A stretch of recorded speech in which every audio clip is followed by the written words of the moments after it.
Hello and welcome to Script and Pencils.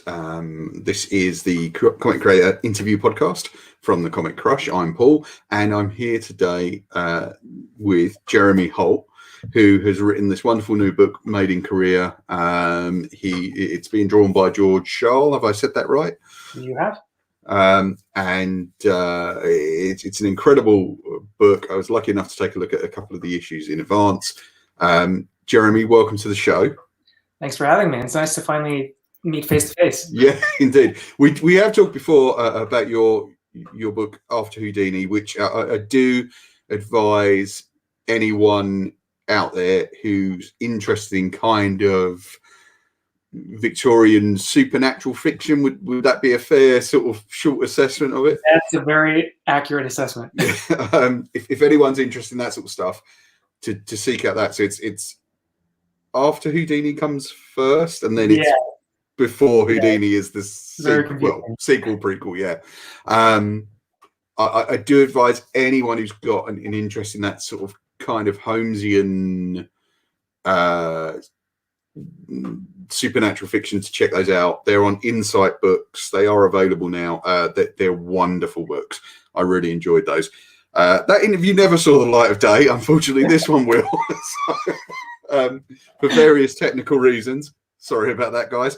But we're going to talk about Made in Korea. Now, this book is set in a future where there seems to be some disease that is preventing. Is it preventing women from conceiving or men from producing shit? Like, that's a good question. It's a general sterilization.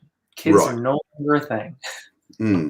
And instead, technology has come along and given people these proxies, as they're called, kind of similar. I guess just to make it easy for the audience, it's sort of similar to the movie AI. You basically buy a robotic child. Those children stay constantly the same age. They don't grow. And they have a seemingly limited amount of capability and learning capability. I guess to keep their mind and bodies at a kind of concurrent age. Yeah, they're very realistic, but yeah, they do stay within a certain parameter based on their age. Right. And a coder in or bioengineer rather in Korea comes up with an AI that is a kind of almost super learning type of AI, very adaptive, and sends that off in a what would have been classed as a kind of non-functioning model, which gets purchased by a couple desperate to have a child. And yeah, I mean, sorry, that's just getting a basic. Pretty much. Sorry, Jeremy. Now, the first question I wanted to ask you is: do you think that there is almost a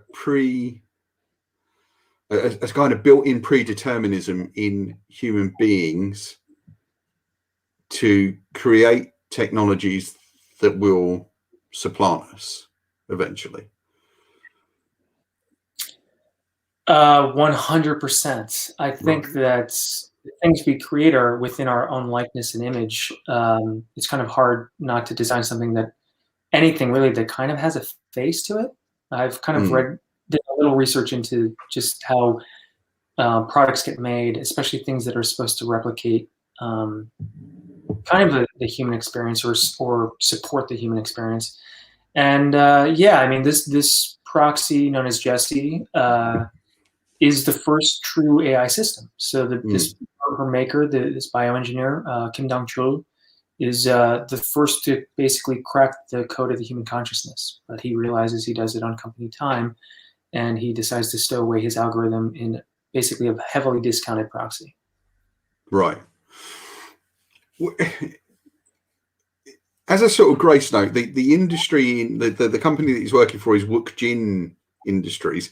Was that a nod to Clark Wook Jin, the or Wookien Clark. Absolutely. Sorry, yeah, Yeah. because I love that guy's stuff. Well, Sorry. Wookien Clark is his pen name, but his name is Hunter, and we actually went to college together. Oh, right. Okay, I didn't know that. I love the name, and I said, "Hey, is this cool?" And he was like, "Yeah, totally." Because I loved Flavor that he worked on. Mm-hmm. Oh, yeah. Sorry, getting back to your book. Sorry, I got off the rails already. In creating this, how much research did you have to kind of do into those kind of emerging? Well, I mean, I guess they're not even emerging technologies, are they? Really, they're kind of probably a lot farther ahead than we assume they are. Did you do a long period of research into this stuff? Honestly, no, because I didn't really want to. I mean, I did some precursory research. The most informative thing I kind of came across was, so I work in a college town, and college had a guest speaker that I'd heard about, was giving basically a talk on artificial intelligence and the question of who owns the data. And so it was a very lively and interesting idea, focused on specifically Mattel and a line of Barbies that they had made, which had some AI built in where you could talk to your Barbie and it would respond, but also the dolls themselves were recording the conversations. And what the company soon realized was that they were recording private conversations between the owner, a child, and their doll, and finding out instances of domestic violence, of neglect. And then it was basically the question, who owns this data and who has to take responsibility for it? Because now this is basically a societal concern, and who has to step in, and how does, law enforcement, government engage? So I thought about it from that component, but I didn't really want to get caught up in the nitty gritty about how this works, because it's really not the focal point of the story. I wanted to showcase enough where you get the idea that, okay, this is like the first true artificial intelligence, and how does the world around her respond, and how does she react? Do you think that eventually the data will own itself, so that the machine will kind of should be granted a form of sentience and humanity? Just from a moral standpoint, that's kind of your definitely, and I think that we're heading in that direction. I think that with the accelerated pace at which we're creating and improving upon technology, I think it's eventually going to get to that point, which is going to be an interesting thing to kind of have to grapple with. And I have ideas for further story arcs with this series, and one of them would deal with the idea of proxies being integrated within the larger society, and how that would work. Do you look forward to a day when that happens? I think so. I think that we as a society have been pitched this narrative that machines will rise up and fight against us. I don't really think that that's the reality. I think what we're essentially doing, and we're doing it at a rate that we don't really notice, but we're making ourselves obsolete. And it's not so much that that machines will take over, it's just that we're phasing ourselves out. And that's something I've never seen done directly, and with more nuance. And that's something that I want to feature in subsequent story arcs, for sure. Yeah. I mean, it's a wonderful book, and I really did enjoy it. But you do get that sense of kind of sinister things happening on the discrete channel, which actually did, I mean, without giving too much away, because I know you don't want to spoil the book for people, and I certainly don't want to, actually kind of come from other humans rather than you know, Jesse or a family, or even the kind of lead bioengineer character. There's a kind of sense of seeing a person grow in it, which I think is wonderful. But as you say, we are making ourselves obsolete. And these kind of creations will grow beyond us.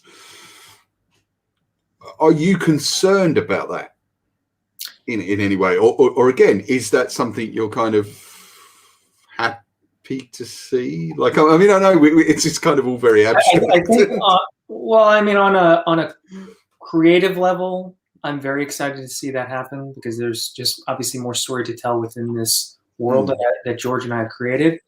On a personal level, I think there are way worse things that are happening that I probably won't live to see that happen. Like, I think it's an eventuality with the track on how technology is accelerating, but I don't personally think I'm going to be around for when something like this story exists in reality. But it would be interesting, because there's a lot of complex moral codes and ethics that go into this that, again, I didn't want to get bogged down, because it's really not the focus of the story. It's more about human connections, specifically with something that is viewed as synthetic, and what makes us human. Sure. Was it an easy choice to pick a child as the focus there? Was that kind of a quick process that you came upon that idea? Yeah, I mean, I've been inspired by all sorts of films and books, and to me, because I wanted to tell an adoption story, I think it was important to feature a child, and that allowed me to kind of explore my own feelings about being a transracial adoptee, and the diaspora I feel both as Asian American, and also I may look Asian, but I'm so far removed from the culture that it's been something I've been exploring more in my own personal life, and with my Korean roots. Because it does feel very immersed in that culture. So it doesn't feel like it's come from an outsider's, not an outsider, but you know what I mean, from someone who's perhaps been outside the culture. And that was one of the reasons I really enjoyed it, because you do get a sense of a different mode of speech and body language and kind of societal views from looking at the sequences in Korea. And I kind of almost didn't get for a second, because obviously we jumped from Korea to California, is it? Texas. Texas, I'm sorry, yes. And that was a jolt for me, because I was kind of really getting into this. It's kind of mode of story, and it's like, oh no, hold on.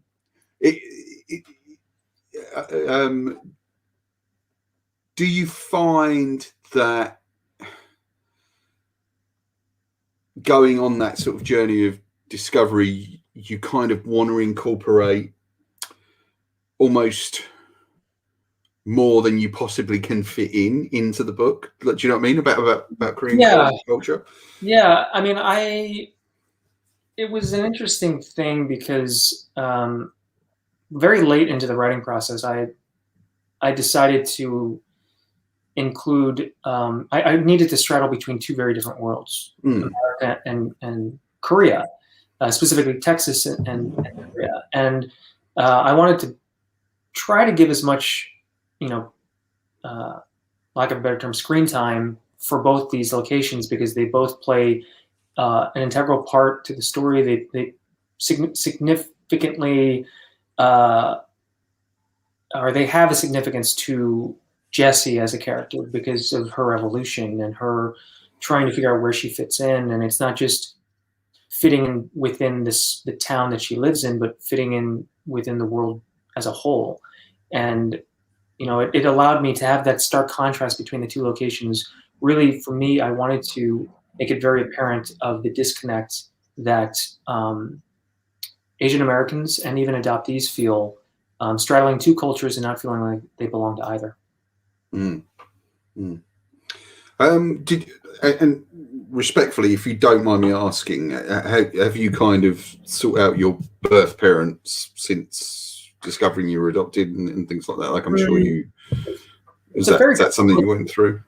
It's a very complicated situation, based on a lot of misinformation, based on You don't have to answer anything you don't want to, by the way. No, I'm sorry. it's a totally valid question, and I think it's important, and I'm glad that I'm being asked this kind of stuff because it's honestly something I didn't think about for most of my life, and only relatively recently in the last few years has it taken a more prominent place in my mind. I am also a triplet, so I have two triplet brothers. Oh wow! And one of them took it upon himself a few years ago to go digging, and I've done my own research, and there's a lot of conflicting information. And we are not the only Korean adoptees to receive conflicting information. The most common thing that is being told is, "Oh, your files say your parents are dead." Okay, and it's just kind of shocking. It's like, wait, I know how many Korean adoptees whose parents are dead. Like, there is, a lot of these agencies that facilitated the adoptions in the 70s and 80s, some of them don't exist anymore. Those records have been since lost. So, and there's less of a stigma now in Korea about adoptees coming home, but there's a long sordid history of the transracial adoption that happened for several generations in the late 20th century. That Korea is kind of changing their tune on, which is nice to see. But yeah, it's a complex issue. And again, sorry that you've had to go through that process, because that sounds like that kind of must be an emotionally fraught experience to go through. I mean, it's not something I'm ever going to experience, so I've got no real understanding of it. So, but that does sound emotionally fraught. How much of that emotion did you kind of put into the Jesse's experience? Because obviously we see her go through. Yeah, I just even in the first three issues. I just dumped all of it. I dumped all of it. Like I didn't even look. I didn't measure. I just threw it in because this was for me, I had been writing for most of my, for lack of a better term, career, writing comics. I had been writing white male savior stories. And I know why I did that. I know that for a very long time, I've lived with a sort of color blindness and wanted to view myself as American, specifically white American, having been raised within a partially white family. And it just seemed natural to write those stories because I identified with that person. But I soon realized that it's not my story. And the longer I've lived, the more I've realized the world doesn't view me as what I think I see myself as. So when I decided in 2017 to stop writing white male cis protagonists, it opened all these narrative and creative doors that were otherwise closed off. And I got to really inject a lot of my personal experiences, which I wanted to keep out of my work and then have subsequently incorporated very heavily because it's relatable. I mean, I think it's not intuitive to think that my problems are anything of interest to people, but it's a way to bond with other people who've gone through similar experiences. And as an adoptee, as an Asian American, I'm in this unique position to really provide proper representation. And I've received a handful of emails leading up to this release of this series from Korean adoptees that have heard about it and said that it's nice to finally see their experience explored in a very direct way. That's great. I mean, it's not something I'm really. Obviously, I'm aware that children have been adopted and children from different countries have been adopted into white families and things like that. But it's not something you kind of necessarily view from that angle. Being a sort of white male, white middle-aged male. So it's fascinating to see that done, and especially done in this way through the science fiction vein. Does doing it through, because it is I guess we can call it science fiction. It is about how people will live in the future. So did that make it easier to write about those things? In a way it did. I like to try to fold in or weave in some of my own personal experiences in a way that's accessible to readers. But what made it challenging was, to write an AI story for me, in a way, it was kind of reinventing this beloved wheel within the genre of science fiction. AI stories are truly captivating and fascinating, and some of my favorites are Her and Ex Machina and Chappie, even though I feel like people really hate that movie. I don't really know why. But I mean, yeah, it's just, to me, I wanted to capture the audience that loves that type of story, and do them justice. Tell a story that is new and refreshed on this beloved topic of artificial intelligence. Yeah, I mean, there is some great fiction out there, some great comics out there. I mean, Alex and Ada spring to mind, and Descender, and of course recently on television, Westworld and things like that. And it's interesting that you mentioned Chappie, because most of the American protagonists in the book are middle class Americans.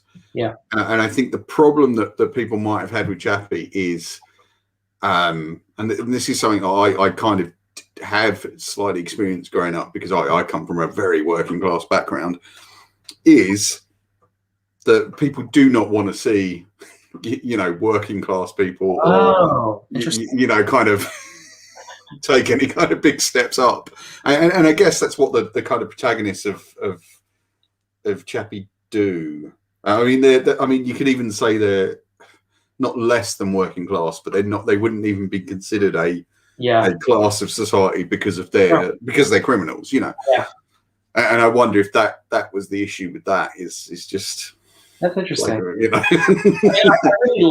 I wasn't crazy about the ending, but I think that there were things in it that were truly excellent brain candy for me to think about when I was developing this story, and things that I wanted to explore. And the idea that, if hypothetically speaking, we put true artificial intelligence, a synthetic human consciousness into a robot, what is their progression? And that's something I took directly from Chappie, was the idea that the learning rate is accelerated. So in Chappie's life, Chappie goes from infancy to young adulthood to within a span of a few weeks. And that was an important thing for me to consider, considering that comics have a limited amount of space to tell a story, and that I couldn't, pitch a 30, 40, 50 issue epic to Image and go, hey, I want to tell this story.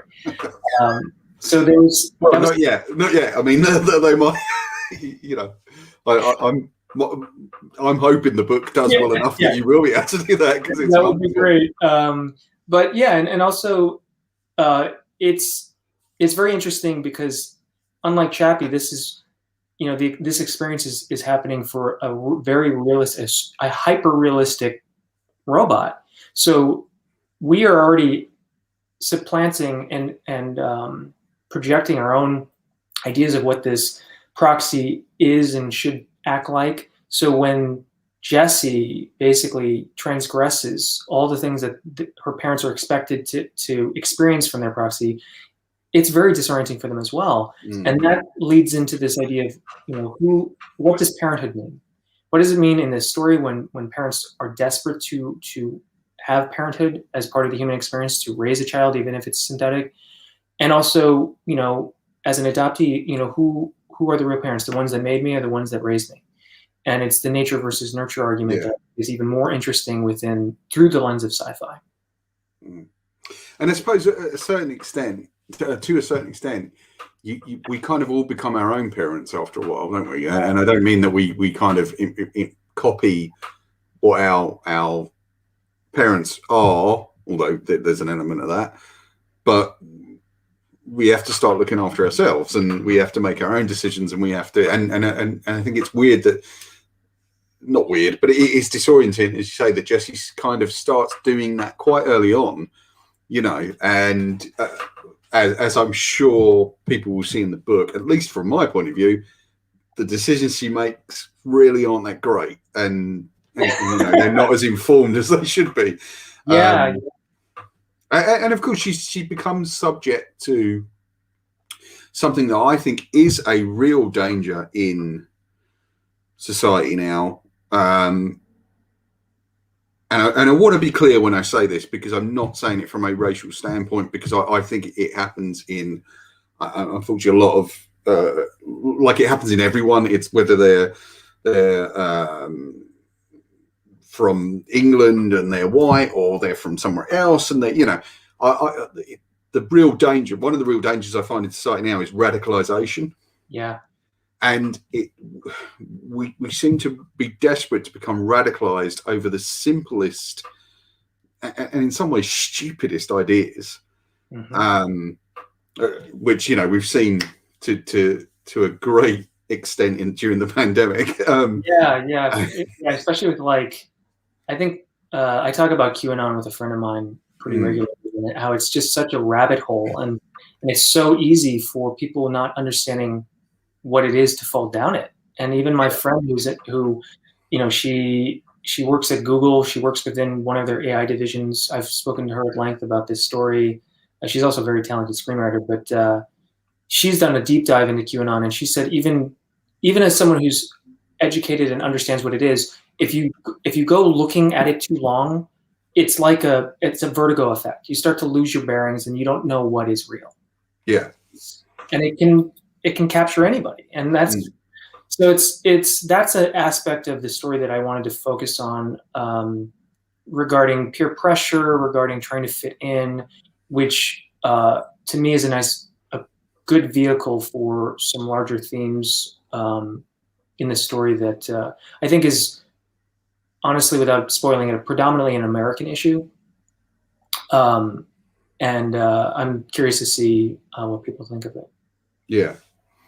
I mean, there were instant connections I made with real life things when Jesse's friends' intentions are kind of revealed quite early on. You're kind of yeah, and then there are some very real. And again, I don't want to say what, because I think that will give it away for an audience, and that's not something I'd like to ruin for people.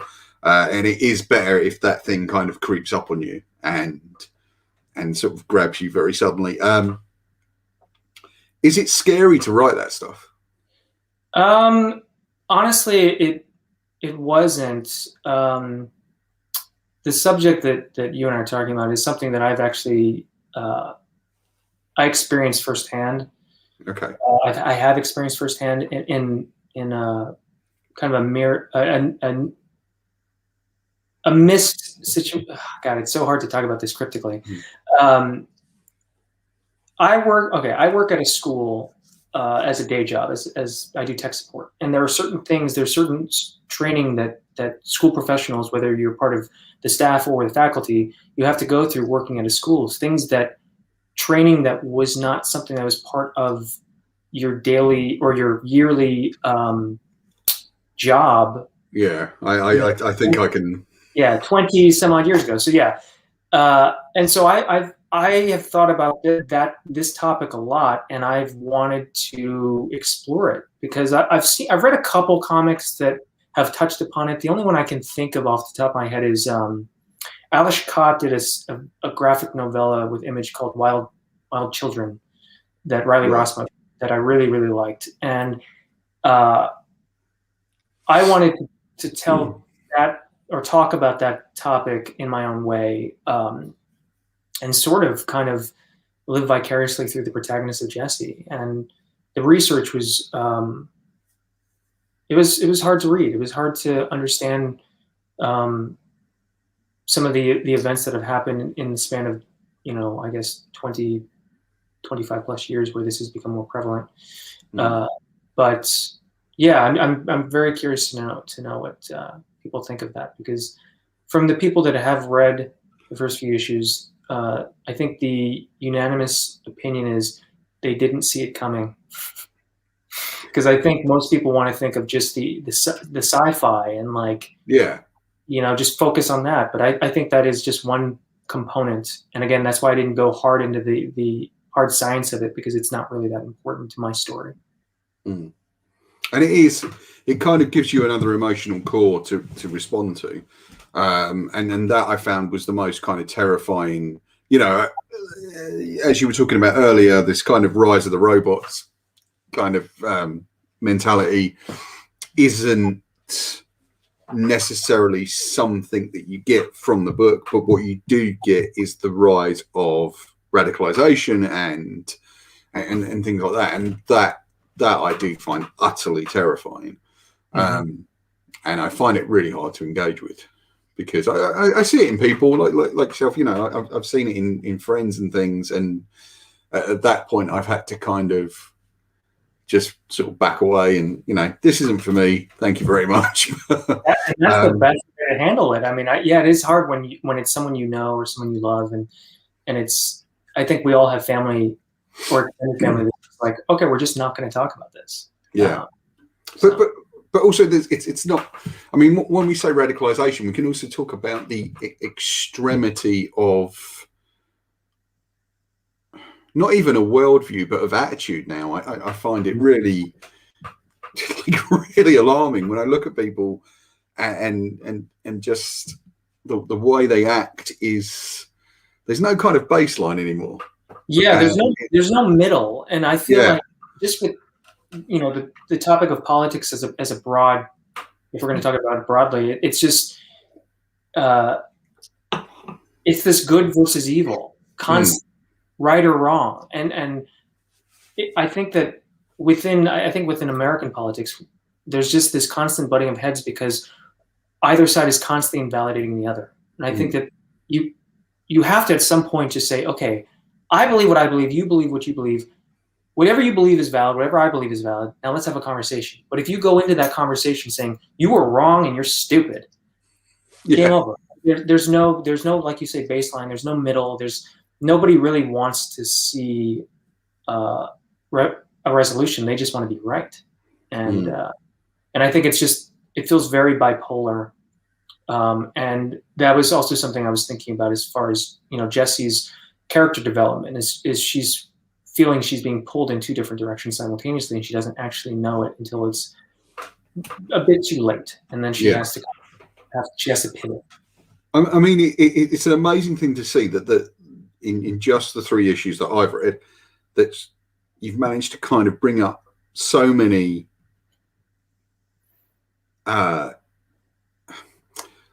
talking points, and there's clearly so much intellect going on in the book. But I do want to talk for a moment about George Schall's art, because that is incredible as well. And I was just absolutely blown away by his kind of paneling and design. How much of that is kind of you saying, okay, just free reign, this is roughly how I see it, go for it? Or are you a kind of writer that's very exacting in your scripts?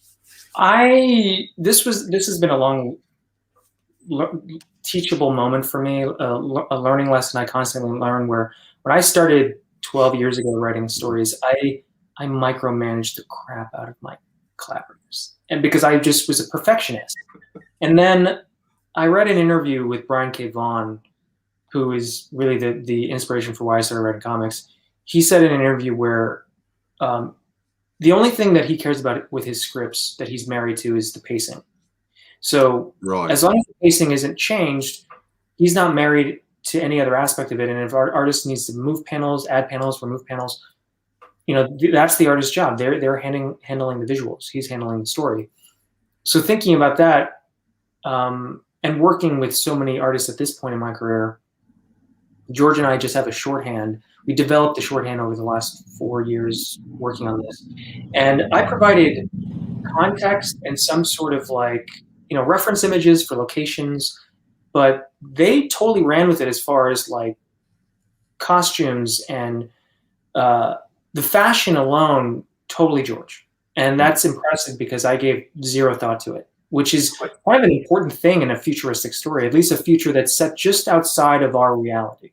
And it's interesting you mentioned that, because I noticed it it's all kind of these very loose-fitting clothes, and everyone's kind of it is sort of it's pandemic wear, really, isn't it? It's kind of very comfortable.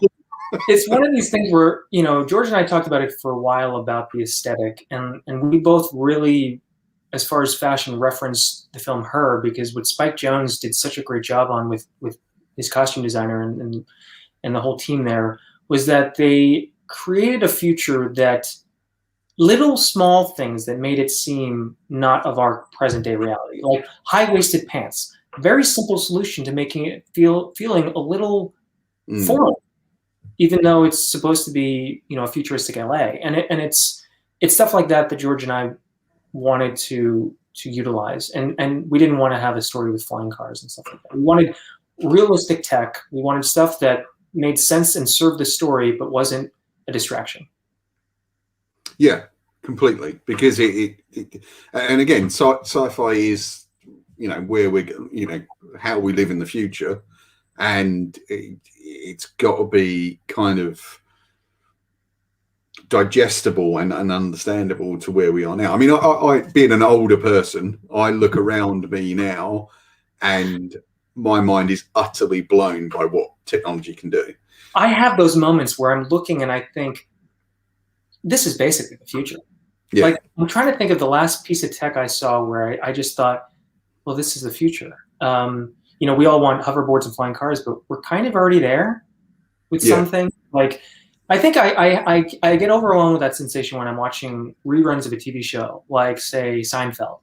What's interesting is that it's such a time capsule because they're doing things that don't exist anymore, like using a payphone to check your voicemail messages, or going to a video store. Like, and that is a situation that's completely of its time, because if the internet was part of that storyline, all of the conflict almost goes away instantaneously. Yeah.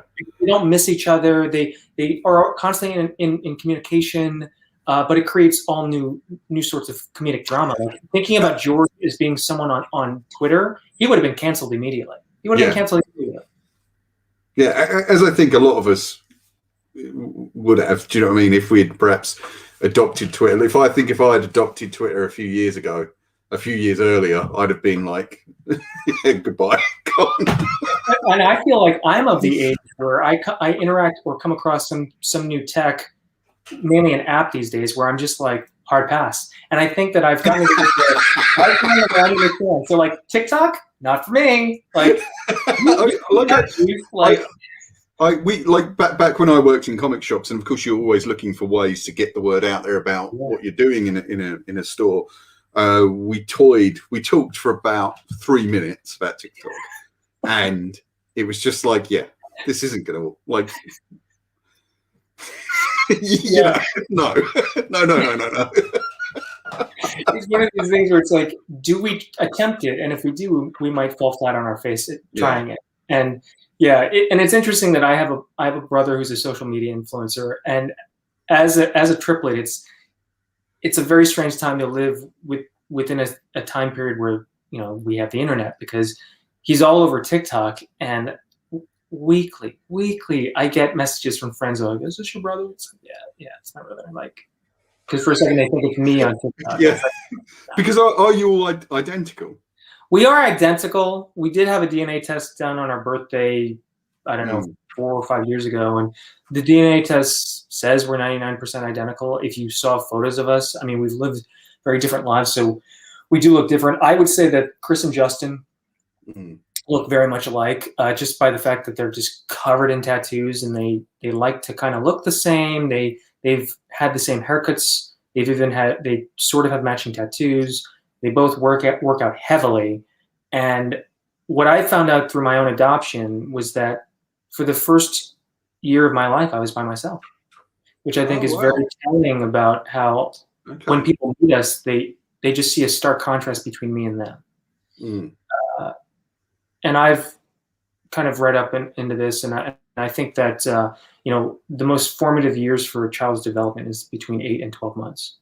So it kind of sets the tone for everything. So it's just interesting to be a triplet, to be a multiple, and to just see what the world and our own life experiences have dictated and how we present ourselves. And they have no problem looking the same sometimes, and it weirds me out. It's like, get an identity. Which is Definitely the kind of thing you can only say to people you know really well, or to family, right? I mean, when I see twins that dress alike, this might be a harsh opinion of mine. It may be a hot take, but I think it should be classified as some kind of mental illness, because it's like, I mean, it's the idea that you are a monolith. You two people are the same, and it's so against the grain of my very being, my core. And I've strived to be my own person. I've strived to do my own thing. I've actively distanced myself from them, not because I wanted to, but because it just felt like the natural course and progression of where I need to be now. In terms of physicality, not. I mean, I'm assuming emotionally you're all kind of tight, and you're all kind of, you know. I mean, they are very close. They've always been close. I think I've never considered them in regards to what I'm doing, and they've always considered each other, which sort of makes sense if they spent the first year of their life together and they didn't even know I existed, on an infant level. Yeah, sure. It's fascinating. I mean, it's kind of a weird thing, because when I think people have a fascination with twins and triplets and identical children, and I certainly kind of do, and you do have to kind of catch yourself and just go, oh, actually no, that's wrong. You know, you need to just kind of snap out of that, because it's you're treating them like, you know, so it is a form of objectification, right? I mean, yeah, it absolutely is, and there's just so many layers to it. I mean, like, I've heard stories about Asian Americans dealing with the conflicts of living in an American society regarding culture and food, the stigma around that, and then on top of that, if you are adopted, I've heard about adoptees having their own struggles. For me, all of the above, and then on top of that, being a multiple is even another layer where it's like, for most of my childhood and young adult life, I was viewed as one of a set, never my own person. And it was very rare that my first name ever got used. It was always one of the Holts. And it's like, that really bothers me. And I've just been kind of swimming up against that current for most of my life. I mean, sorry, I'm laughing because it is kind of, but no. You can kind of see it happening, and how people treat kids and stuff. But it is kind of a completely bizarre, and I guess sort of slightly dehumanizing experience. I mean, it definitely is. And of course, I guess looking at multiples, as you say, that there is, from the outside, and I'm saying this, and again, I'm not trying to be offensive, but it is a kind of machine-like thing where, hey, look, they're all the same. They came off the same line. They're all the same. And it didn't help that my mom loved to dress us up as in identical clothes. Which probably makes sense, because it's like, if you're going to buy clothes, might as well just buy 3 of the same thing. It's just easier. Like, I get it from a practical standpoint, but I look at those photos sometimes and I'm just like, oof, like, yeah, I don't know. There's just so much layer upon layer upon layer of complexity that I've spent most of my adult life unpacking and understanding for myself. And I just think it's also very interesting, the timing of the release of this book, because it was supposed to come out a year ago. So with the pandemic, everything got pushed. Life as we know it got hit, the pause button was hit. And I think it was kind of perfect timing because of, Asian cinema has been one of these things that has slowly crept into American culture as far as, prestige, winning awards, being viewed as cinematic, as something worthy of note. And I think that with Bong Joon-ho's Parasite winning for Best Picture really set a new tone as far as pop culture, media, Hollywood. And then with this year, with Minari and Nomadland and, Lee Isaac Chung and Chloe Zhao getting recognized, and then other prominent, Asian actors getting recognized, it just kind of, to me, almost feels as close to fate as possible, because this was the perfect time for my book and also my friend Pornsack's book, The Good Asian, to come out, where we both talked about how it's very interesting that timing of our books. And actually, there's a young adult author that I came across. Her name is Sarah Suk. She has a young adult debut novel that debuted yesterday, called Made in Korea. And I found it because whenever I do a book, I look up my title to see if there's anything out there. And hers was first. And our books are literally within a week of each other. So hers is completely different story. But I just think it's very interesting just how the zeitgeist kind of manifests these things. Yeah, certainly. And it's good to see, though, because it means that there's this entire culture that perhaps we're not as, or I know I'm probably not, not aware enough of, that's now kind of getting pushed to the forefront. And I think we're going to see that for a while. And I think it will be not interchangeable cultures, but it will, every year or so, hopefully the kind of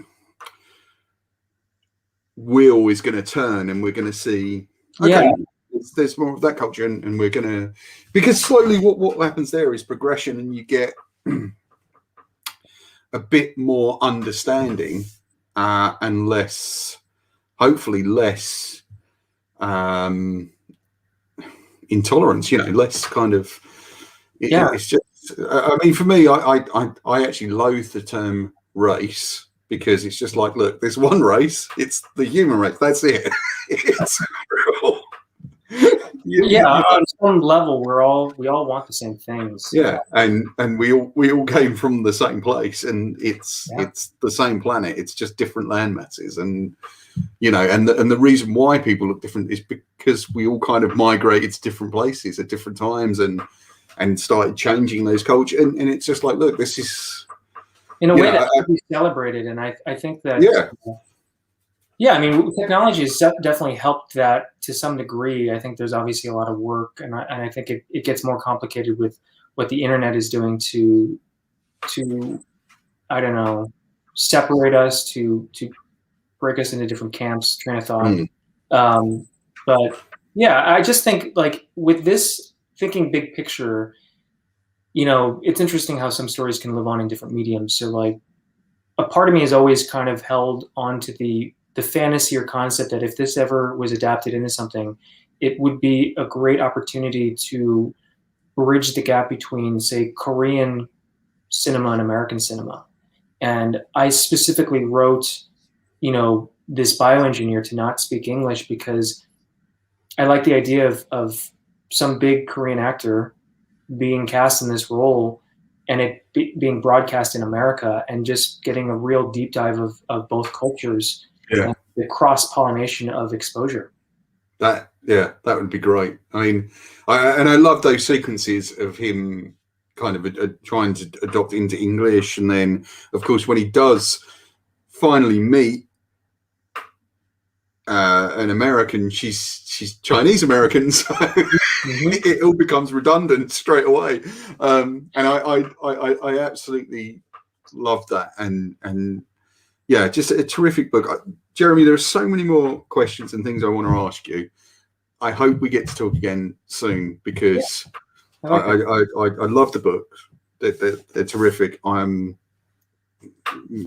definitely want people to go out there and get them next week, because I think you've got kind of a real winner on your hands, and I want the audience to kind of meet that and see it. And congratulations to you, George, and George, and the rest of the team on the book. It's a wonderful, beautiful looking book. It's kind of just such a feast for the eyes. I just absolutely loved it. So congratulations to you, and I hope that we get to see more of it soon. And of course, you can buy that book. All good comic shops. I get my comics from Gosh Comics.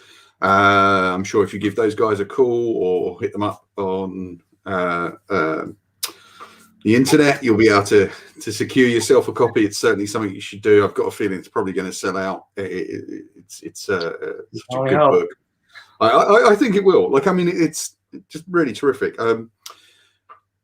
And of course, you can still the Insight book she did, the Houdini books are still widely available. They're still in print, as far as we know. They're still in print. I don't know about the availability actually, but they are still in print. There's still copies of it. Yeah. They're definitely worth checking out. I really enjoyed those, and it does kind of help to sort of read them back to back as well, because they're a good fun sort of double to read. I will actually try and find the interview that we did, Jeremy, if I've still got it, because I think it might have got lost in some sort of data crash a while ago. I hope it hasn't, and I will get it transcribed at some stage. I am really sorry about that. I mean, I would happy to be back on to talk about Before Houdini, because I never really did a whole lot of press for that book, and it's like they do. Yeah, we can look at that sometime in the future, I think. But I don't doubt we'll be talking again about Made in Korea, a second volume of that. But do hit me up anytime and come and chat about anything. It's been a fascinating conversation, and I really appreciate you kind of digging into the stuff behind the book as well, and the personal stuff behind the book. I really appreciate that. And I appreciate the support and having just the conversation and the interest and the genuine support. Really appreciate it. It's been fascinating. Jeremy, thank you very much. I'm just going to sign us out there. Goodbye, folks. We'll catch you next time on The Crush. Remember, follow us on Twitter at The Comic Crush, and same on Instagram. Big thanks here to Jeremy. You can also find us on Facebook. There's the web store, the Patreon. Please take a look at that, because that helps me keep going. And we'll be back with another video soon.